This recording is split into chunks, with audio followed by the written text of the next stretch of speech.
السلام علیکم دوستوں، آئے روز آپ اخبارات میں دیکھتے ہوں گے فرنٹ پیج پہ کبھی شہباز شریف کی تصویر، کبھی نواز شریف کی تصویر، کبھی مریم نواز، کبھی اسحاق ڈار، کبھی آصف علی زرداری، بلاول اگر کراچی سندھ حکومت کے حوالے سے اشتہارات کا ذکر کریں۔ آپ کو پاکستان بھر میں تمام اخبارات میں وقتاً فوقتاً ہماری ان جید شخصیات کے چہرے مبارک نظر آتے ہیں، سرکاری اشتہارات میں، اور پھر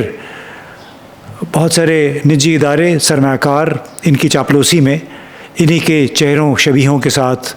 اشتہارات فرنٹ پیج پہ چھاپتے رہتے ہیں۔ اب ان لوگوں کے لیے ایک پیغام آیا ہے بنگلہ دیش سے۔ بنگلہ دیش آپ کو معلوم ہے کہ اگست 2024 میں ایک بڑے طوفان سے گزرا، سیاسی طوفان سے۔ اس کے نتیجے میں 16 سالہ حکومت ختم ہوئی شیخ حسینہ کی، اور ان کو بھارت فرار ہونا پڑا جان بچانے کے لیے۔ اس کے بعد پھر بنگلہ دیش نیشنل پارٹی کے طارق رحمان، جو کہ خالدہ ضیاء کے صاحبزادے تھے، ہیں فروری کے الیکشن میں وہ وزیر اعظم ہو کر منتخب ہوئے، اور انہوں نے، اب چونکہ میری نظر سے یہ خبر گزری لہٰذا میں نے سوچا کیوں نہ آپ کے ساتھ شیئر کریں اور ایک موازنہ ہم کریں پاکستان کے ساتھ کہ یہاں پہ کیا ہو رہا ہے۔ اور وہ شخص جو کہ والدہ کے فوت ہونے کے بعد پاکستان واپس آیا، وہ بھی مشہور تھیں، خالدہ ضیاء بہت مشہور سیاستدان تھیں، مسلسل زیر عتاب رہیں جب تک شیخ حسینہ وزیر اعظم تھیں۔ لیکن وزیر اعظم طارق رحمان نے 5 جولائی کو ایک حکم نامہ نکلوایا۔ بظاہر ایک سادہ سی ہدایت ہے، لیکن جنوبی ایشیائی حکمرانوں، خاص طور پر پاکستان کے حکمرانوں کے لیے ایک اہم پیغام ہے۔ وزیر اعظم نے یعنی طارق رحمان نے سرکاری حکومتی پروگراموں کے لیے تیار کیے جانے والے بینرز اور فیسٹونز اور بل بورڈز پر اپنی تصویر بشمول 3Ds اور سٹائلائز خاکے استعمال کرنے پر پابندی لگا دی ہے۔ انہوں نے کہا کہ کسی بھی سرکاری اشتہار میں، سرکاری پروگرام میں ان کی شبیہ سامنے نہیں ہوگی۔ اس کے بجائے وزارتوں، ڈویژنوں اور سرکاری ایجنسیوں کو ہدایت کی گئی کہ وہ تشہیر کو ملک کی سیاسی قیادت کی بجائے ہر تقریب کا جو مخصوص موضوع ہے اور مقصد اس پر مرکوز رکھیں۔ مجھے میری شکل نہیں چاہیے، یہ وزیر اعظم طارق رحمان کا پیغام ہے۔ آپ کو یاد ہوگا سابق وزیر اعظم عمران خان کے زمانے میں بھی ایسے ہی تھا، انہوں نے بڑی سختی سے منع کیا ہوا تھا کہ سرکاری اشتہارات میں مقصد آپ بیان کریں، میری تصویر مجھے نہیں چاہیے۔ اس لیے ایک ریکارڈ تھا کہ جب تک وہ وزیر اعظم رہے بہت کم ایسے سرکاری اشتہارات تھے جس میں عمران خان سامنے ہوں۔ وہ جب جیل چلے گئے اس کے بعد ان کے ساتھیوں نے کیا کیا وہ ایک الگ کہانی ہے، لیکن بنیادی طور پہ وہ ایک پیغام تھا عمران خان کی طرف سے بھی اور بنگلہ دیش کے موجودہ وزیر اعظم طارق رحمان کی طرف سے بھی کہ جو ریاستی وسائل ہیں، کمیونیکیشن، پروجیکشن، وہ سیاسی شخصیات کی نہیں بلکہ عوامی پالیسی کے فروغ کے لیے استعمال ہونے چاہیے۔ اب ذرا سا اندازہ لگائیے کہ ہمارے وزیر اطلاعات عطاء اللہ تارڑ نے قومی اسمبلی میں کچھ اعداد و شمار پیش کیے کچھ عرصہ پہلے کہ وفاقی حکومت نے 2022 اور دسمبر 2025 کے درمیان پرنٹ، الیکٹرانک اور سوشل میڈیا پر تشہیر پر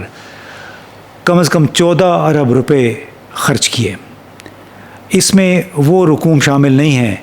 جو صوبائی حکومتیں، خود مختار ادارے اور سرکاری اداروں کے تشہیری اخراجات کے جو ڈویژنز ہیں وہ کرتے ہیں۔ اسی طرح مالی سال 2025-26 کے لیے وزارت اطلاعات نے press information department, associated press of Pakistan, Pakistan television اور پاکستان براڈ کاسٹنگ کارپوریشن یعنی ریڈیو پاکستان کو حکومت پاکستان کی سرگرمیوں اور پالیسیوں کی نمائندگی، تشہیر اور فروغ کے لیے تقریباً 16 ارب روپے کے فنڈز ان کے لیے مختص کیے ہیں۔ مزید 1.9 ارب